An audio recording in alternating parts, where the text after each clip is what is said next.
Hello everyone, good morning. তোমরা সবাই কেমন আছো? আশা করছি সবাই অনেকটা ভালো আছো। আমিও ভালো আছি।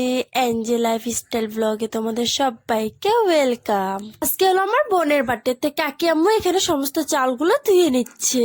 কাকি আম্মু এখানে চালগুলো ধুয়ে নুক আর আমি এখানে বেগুনগুলো কেটে নিই। বেগুনগুলো কাটা হয়ে গেল, তাই এখানে পোলাও বানানোর জন্য পেঁয়াজগুলো কেটে নিচ্ছি। পর এখানে আমি আদা, রসুন, কাঁচা লঙ্কা মিক্সার করে নিলাম। এখানে আবার ভাবি ধনেপাতা গুলো বেছে নিচ্ছে। আমি ভাবলাম এখানে মাংসগুলো ধুয়ে নিই। এইখানে দুই রকমের মাংস কাটা হয়েছে, একটা রোস্ট বানানোর জন্য আর একটা কষানোর জন্য। আর আমি এখানে স্যালাড বানানোর জন্য টমেটো, পেঁয়াজ আর শসা কেটে নিচ্ছি। আর কয়েকটা কাঁচা লঙ্কা কুচি কুচি করে কেটে দিয়ে দিলাম। আমরা তো এটাকে শসা বলি, কারা কারা কি নামে বলো কমেন্ট করে জানাবেন কিন্তু।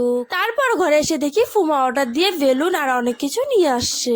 এগুলো এনেই বিছানায় রেখে দিয়েছে। আর বোন এখানে খেলনার জিনিস ভেবে অনেকগুলো জিনিস ছিঁড়েও ফেলেছে। তারপর কি করব, ছিঁড়া জিনিসগুলো দিয়ে সাজিয়ে দিলাম। তারপর ফুপ্পা এখানে ডাল বানানোর জন্য ডালগুলো ভেজে নিচ্ছে। এখানে মাংসগুলো মশলা দিয়ে মাখিয়ে রেখেছে। এটা হলো আমার বোন, আজকে এই বোনটার বার্থডে, তাই বোনকে সাজিয়ে দিয়ে কিছু ফটো আর ভিডিও করে নিলাম। কাকা ভুলেই গিয়েছিল যে থালবাটি এখনো আনা হয়নি, তাই কাকা বাজারে গিয়ে থালবাটি গুলো নিয়ে আসলো। তারপর ফুপ্পা এখানে প্যান্ডেল টানাচ্ছে।